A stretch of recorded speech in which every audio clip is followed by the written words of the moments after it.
Բարև ձեզ։ Այսօր խոսելու ենք քաղաքացիների հարկային բեռի մասին 2026-ից սպասվող նոր պարտադիր վճարների մասին։ Հարցերի շուրջ կզրուցենք տնտեսագետ Հրայր Կամենդակյանի հետ, շնորհակալություն հրավերը ընդունելու համար։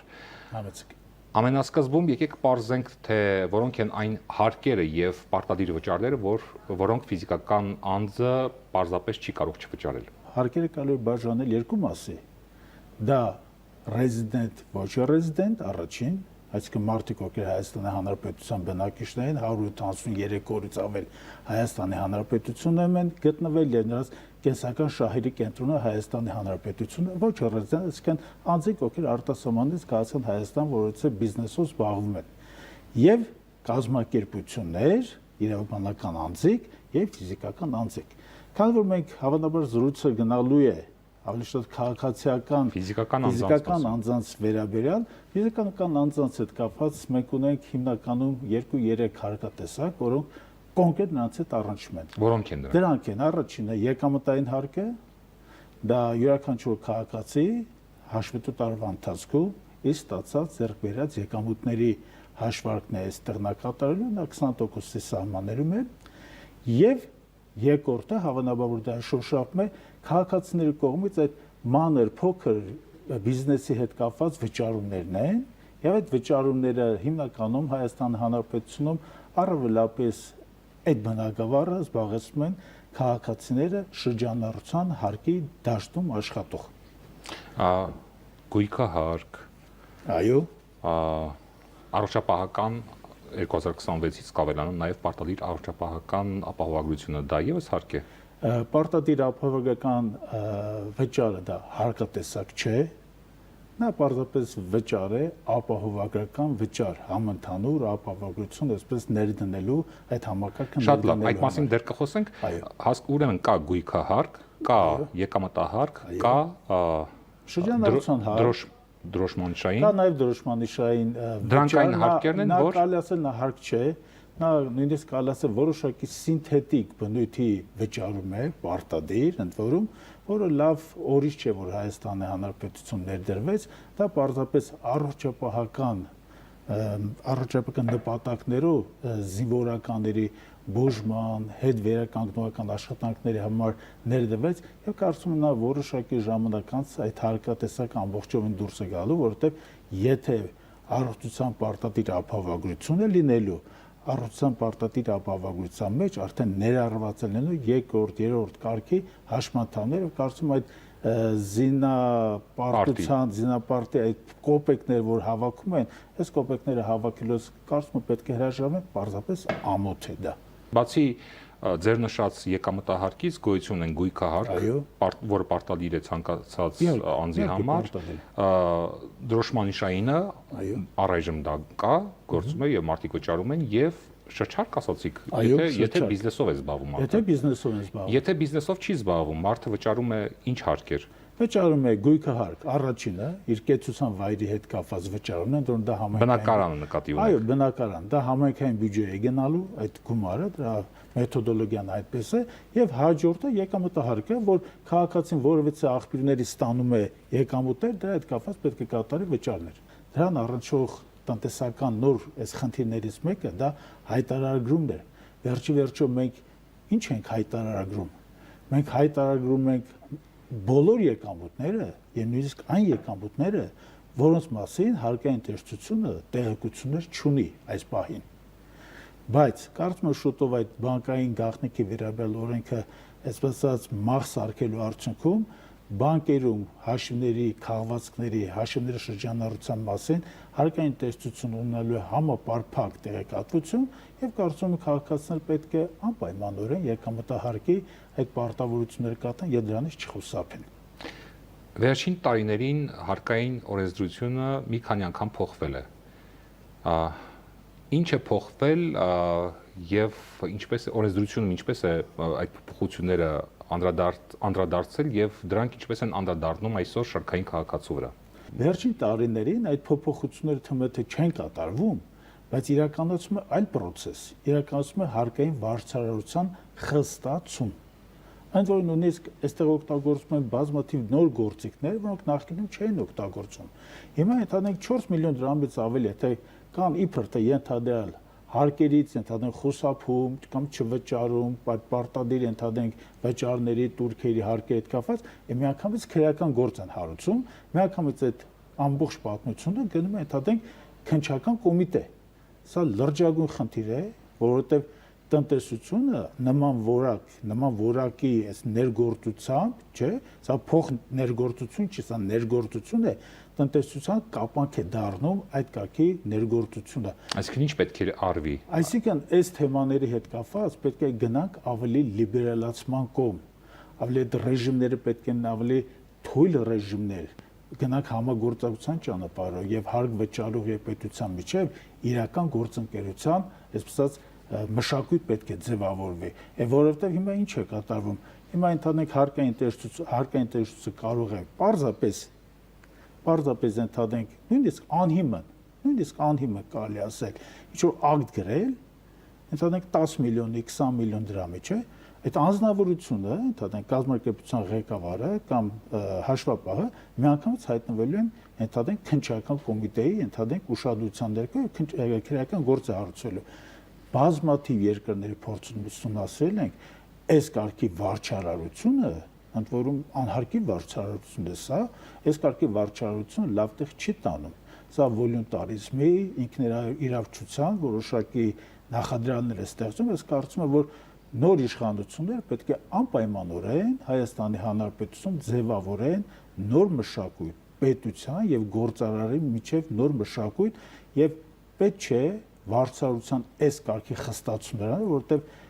վարչարության այս խստացումների արդյունքում գործարարները, ովքեր տիրապետում են շրջանառու միջոցների, փորձում են գտնել ավելի լոյալ երկրներ, ավելի համատաբար, ընդհանրենք հանգիստ հարկային ռեժիմով աշխատանքներ կենտրոնացնելու, այնտեղ կատարելու խնդիր։ Մենք գործարար ջիղը երկրից դուրս չպետք է մղենք, չպետք է մարդկանց ստիպենք, որպեսզի մարդիկ ազատ միջոցները օգտագործեն հարևան երկրներում։ Տեսեք, մենք խոսեցինք պարտադիր առողջապահական ապահովության մասին, որը 2026-ից ներդրվելու է փուլերով։ Եվ դուք ասացիք, որ դա հարկատեսակ չէ։ Ինչպես քաղաքացին հասկանա, որ դա իրոք հարկ չէ իր ուսերին։ Հարկ է դա, թե հարկ չէ, այստեղ կարծում եմ տնտեսագիտական բանավեճի ծավալելու փոխարեն պարզապես պետք է հասկանալ դա ինչի է ծառայելու։ Արդյոք մենք ունենալու ենք այդ գումարները մոնիտորինգ անելու հնարավորություն։ Արդյոք մենք ունենալու ենք այդ հարկը գումարների դիմաց առողջապահություն ապահովել։ Այո, արդյոք մենք ունենալու ենք պետական մակարդակով այդ հիմնադրամի միջոցների որոշակի տեղաբաշխումներ կատարելու հնարավորություն, որտեղ հարկերը հավաքում են պետական բյուջեում եւ համայնքային բյուջեներում եւ նրանք առանձին ժամանակներում կարող են ընդհանրենք վերադասավորման ընթացքում, դա հոդվածների վերաբաշխման ընթացքում օգտագործել այլ նպատակներով, որոնք իհարկե պետության կամ համայնքի արժեք ծառայած են։ Հիմա մենք տալու ենք գումար մի կազմակերպության, որի նույնիսկ մոնիտորինգի հնարավորությունը մենք չենք ունենալու։ Մենք դրա ծախսերի բաշխումը, դրա գնումների հետ կապված մենք այս պահին ոչինչ չկա։ Ես կարծում որ սա դեռևս գտնվում այնպիսի փուլում, որ նրան հարկ կամ պարտադիր վճար կամ պարզապես վճար, այս տարբերակումները մեզ ոչինչ չեն տալի, որովհետև այդ ամենը ինչ որ իրենք իբր թե ներկայացնում են, դեռևս գոյություն չունի։ Եթե միջին աշխատավարձի չափով փորձենք հաշվել, մոտավորապես քաղաքացին որքան գումար է կորցնում, այսպես ասած, ճակերտների մեջ։ Այդ թեմայի հետ կապված, ես ասում, նույն կավոր առողջապահության այդ ապահովությունից խոսացենք, չէ՞, հստակ այնտեղ կան ձևակերպումներ, որ 200,000 դրամ անվանական նոմինալ աշխատավարձ ստացող քաղաքացին տարեկան պետք է վճարի 129,000 դրամ, ամսական մոտավորապես 10,800 դրամ։ Այս գումարի բացատրությունը ոչոք չի տվել։ Ինչու 10,800 եւ ոչ թե ընդհանրենք 50,000։ Բացատրություն ընդհանուր չկա։ Հիմա բայց ձեր առաջարկը մենք ընդունենք հիմք եւ գնանք առաջ, չէ՞, այդ 200,000 ստացող քաղաքացին ինչ է վճարելու։ 200,000 դրամ քաղաքացին վճարելու է տարեկան այդ 129, այսինքն ամսական 10,800 դրամը պետք է վճարի, դրանից հետո պետք է վճարի եկամտահարկը, եթե նրա փոխարեն հավանաբար կվճարի նրա հարկային գործակալ, եթե նա ինքնազբաղվածության, այսպես ծիրի մեջ չէ, տնտեսական։ Կվճարի 20%-ը նա կվճարի, այնտեղ մնում է այդ զինապահի դրոշմանիշային վճարը մոտավորապես 1500 դրամ էր մեկ անձի համար, չէ՞։ Մենք կարող ենք հաշվարկել մոտավորապես 200,000 դրամից 10,800-ը էսկոմ, ենթադրենք 20% եկամտահարկը 40,000 էլ էսկոմ, ենթադրենք քաղաքացին լավագույն դեպքում 140-150,000 դրամ է ստանալու իր ձեռքում, եթե դա էլ ստանալու է բանկերի միջոցով, բնականաբար բանկերը եւս այնտեղ որոշակի գումար կմճտելու են, անկեղծ ես ասեմ։ Եվ այս իմաստով պետք է ասեմ, որ մեր նպատակը պետք է լինի, որ այս հիմնադրամը եթե ստեղծվել է, մենք հիմնադրամի աշխատանքները պետք է անընդհատ մոնիտորինգի ենթարկենք, որովհետև սա մի կարևորագույն թեմայի հետ է շփվում, այս թեման առնչվում, դա Հայաստանի Հանրապետություն 3 անգամ թանկ տեղերն են Վրաստանի հետ համատած, որովհետև այս հիմնադրամը դառնալու է խոշորագույն գնորդ դեղերի բնագավառի։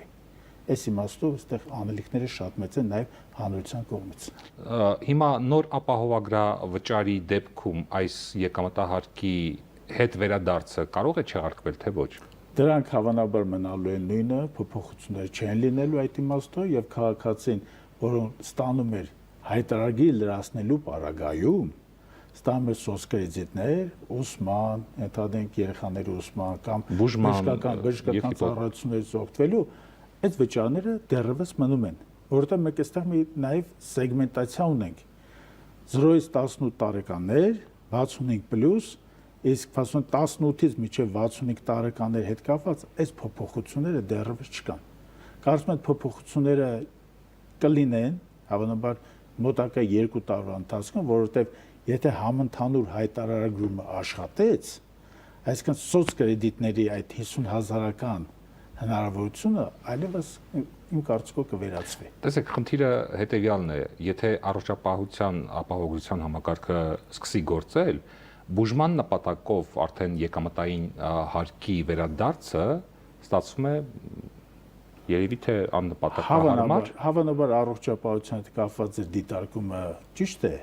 բայց այնտեղ խնդիրներ կան երեխաների ուսման հետ կապված, խմբակների հաճախելիության հետ կապված, կարծում եմ այստեղ որոշումը կլինի հատվածային եւ հավանաբար 1-2 տարվա ընթացքում, եթե համընդհանուր ապահովագրությունը կայանա որպես համակարգ, իհարկե սոցկրեդիտի այդ տեսակը, որը բուժման ծախսերին է վերաբերում, բնականաբար նպատակահարմար չլինի դա շարունակել։ Խոսենք նաև հետվճարի մասին։ Թոշակառուն վճարում է քարտով եւ ստանում է հետվճար։ Ինչ փոփոխություններ են կատարվել եւ ինչպես է դա արտացոլվում թոշակառուի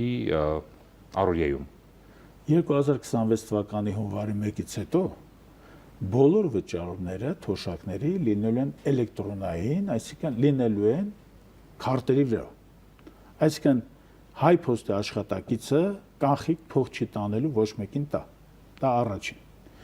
Երկրորդը, հետվճարը հիմա նա բարձրացնում են, իշխանությունները պնդում են, որ մեծ հեղափոխական, այսպես ասած, փոփոխություն են բերում, նրա տոկոսադրույքը բարձրացել է մինչև 20%, բայց ոչ ավել, քան 10,000 դրամ։ Այսինքն 50,000 դրամ անվանական, ենթադրենք թոշակ ստացող քաղաքացին, երբ որ գնա առևտրի կետերում առևտուր կատարի, նա իր կատարած առևտրի 20%-ը հետ քեշբեք է ստանալու, հետ վճար է ստանալու, բայց այդ գումարը չի կարող բարձր լինել 10,000 դրամից։ Հիմա սա մի խնդիր կա, բայց որը իշխանությունները դրա մասին կարծես մոռացել են, այդ հետ վճարի համակարգը մարդիկ չեն կարողանալու օգտագործել կոմունալ վճարների համար։ Սա լուրջ խնդիր է, շատ քաղաքացիներ, թոշակառուներ մեզ գրում են, հանդիպում են, հարցնում են, ինչու չի հետ վճարը կիրառվում կոմունալ ծառայություններ վճարների հետ կապված։ Սա լրջագույն հարց է եւ կարծում եմ այս հարցը իշխանությունները այսօր դրա պատասխանը չունեն, խուսափեն այս հարցից, բայց ես մտածում եմ, մենք համոզված ենք, մեր հետազոտությունները ցույց են տալիս, որ կոմունալները պետք է հետ վճարի մեջ անպայման ներառնվեն, որովհետեւ սա ստացվում է, որ մի տնտեսական երևույթ է եւ պետության մասնակցությունը ռեֆորմը կիսատ չի կարող լինել։ Նա պետք է լինի համամասնական եւ պետք է քաղաքացիներին իրար մեջ տարբերակում չմտցնել։ Իսկ տրամաբանությունը ինչ է ուշում, ինչու չեն կարողանում կոմունալ վճարումներ կատարել քեշբեքով։ Պարզապես որոշում կա, կառավարության որոշում կա, որ հետվճարի մեջ չի ներառնել կոմունալ վճարները։ Պարզապես որոշում կա։ Ընդդեմ այդ որոշումը տնտեսագիտական ոչ մի, այսպես քննարկման չի դիմանում, նա կարելի ասել ապրիորի ինքնայրավիճական մի որոշում է, որը ես կարող եմ բացատրել ինչի համար։ Նպատակը նա է, որ առևտրի կետերի շրջանառությունը բազմակի բարձրացնեն։ Եվ դրանից զատ փորձում է այդ 10,000 դրամի շեմը որ դրված է, չէ՞, փորձում է 10,000 դրամի մեջ քաղաքացին հնարավորություն չտան օգտագործել ամենը, որովհետև 50,000 դրամ ստացող քաղաքացին, չէ՞, 50,000-ի մթերք չի գնում։ Մանավանդ աշնան եւ ձմռան ամիսներին ջերմության եւ կոմունալ մնացած վճարները նրա ընդհանուր եւ ռացիոնի եւ ծախսերի ընդհանուր քանակի մեջ առյուծի բաժինն է կազմում։ Սա հնարավորություն է տալիս իշխանությունները պարզապես հետ վճարի այդ բացարձակ թիվը իջեցնել 3,500-4,000 դրամի։ Սա խաբեություն է, կարծում եմ թոշակառուները դրա մասին պիտի լրջորեն խորհեն։ Շնորհակալություն մեր հարցերին պատասխանելու համար։ Մենք խոսում էինք քաղաքացիների հարկային բեռի եւ 2026-ից սպասվող նոր պարտադիր վճարների մասին, զրուցում էինք տնտեսագետ Հրայր Կամենդատյանի հետ։ Ցտեսություն։